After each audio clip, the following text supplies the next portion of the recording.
Good evening and welcome to the news at 10. Jordan, along with the Arab and Islamic world, celebrates the anniversary of Prophet Muhammad, peace be upon him, migration from Mecca to Al-Madinah. On the occasion, His Majesty the King received cables of congratulations from leaders of Arab and Muslim countries. His Majesty also received cables from the Prime Minister, the Speaker of the Senate, Speaker of the House of Representatives, President of the Judicial Council, President of the Royal Court, and the President of the Constitutional Court. More cables came from the Chairman of the Independent Electoral Commission, the Chief of the Joint Chief Staff, the Directors of the General Intelligence and Public Security, the Gendarmerie and the Civil Defense. Crown Prince Al-Hussein received similar cables of congratulations on this blessed occasion.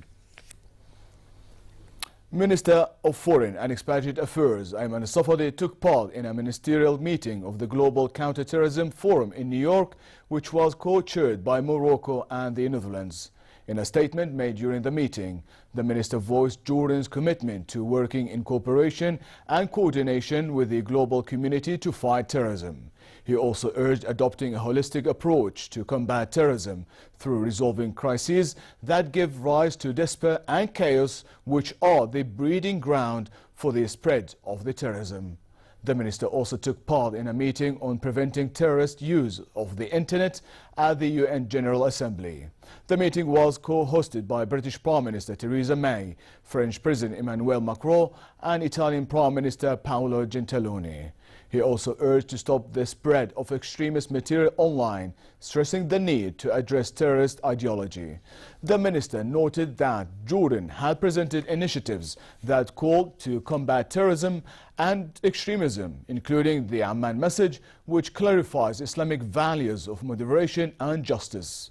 Further, Safadi participated in a high-level meeting on Libya, during which he emphasized the need to reach a political solution in accordance with the Khayrat Agreement, a United Nations-led initiative that was signed in Morocco. The minister also met the High Representative of the European Union of Foreign Affairs and Security Policy, Federica Mogherini, on the sidelines of the UN General Assembly meetings. They discussed the developments in the Palestinian issue and the Syrian crisis. Safadi also met with the foreign ministers of Lithuania and they discussed bilateral relations and means of enhancing joint cooperation in all fields. The Iraqi army launched an offensive to dislodge Daesh from Hawija, an area located west of the oil city of Kirkuk. The offensive, announced by Prime Minister Haider al-Abadi, comes 4 days before a referendum on Kurdish independence due to be held in northern Iraq, including Kirkuk. Hawija, north of Baghdad, and a stretch of land along the Syrian border are the last pieces of the country still in the hands of the terrorist group. The United Nations Security Council, on the other hand, approved the creation of a UN investigative team to collect, preserve and store evidence in Iraq of acts by Daesh that may be war crimes against humanity or genocide. The United States said it is weighing whether the Iranian nuclear deal serves its security interest, even as Iran said it did not expect Washington to abandon the agreement. A collapse of the 2015 deal, which U.S. President Donald Trump has called an embarrassment, but which is supported by other major powers that negotiated it with Iran, could trigger a regional arms race and worsen Middle East tensions. It was the first time that U.S. Secretary of State Rex Tillerson and Iranian Foreign Minister Mohammad Javad Zarif had met since President Donald Trump took office on January 20th. Tillerson told reporters that President Trump did not wish to leave the Iran nuclear issue to the next president.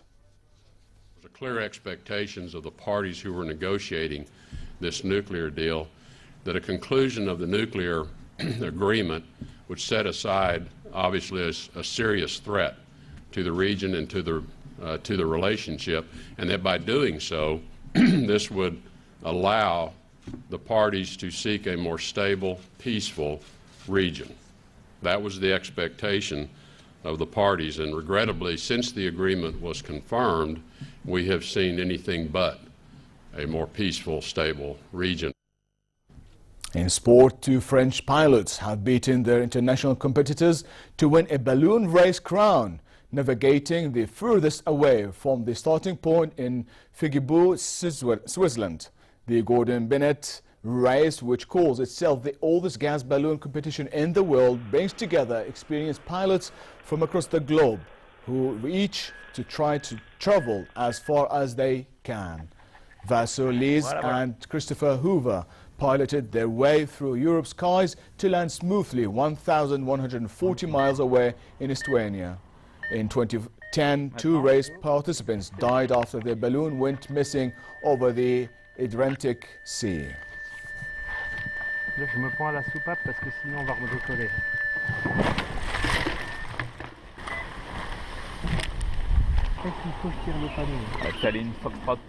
And finally, a cool evening tonight in Amman with a low of 19 degrees Celsius. Autumn-like weather will make its way tomorrow in the hilly areas, with temperatures in Amman reaching a high of 31 degrees. The Gulf Aqaba should expect a warm night with 28 degrees and a relatively hot day with 39 degrees, light winds and calm seas. And with that, we come to the end of tonight's news. I'm Leo Balkar. Have a lovely weekend and I'll see you tomorrow.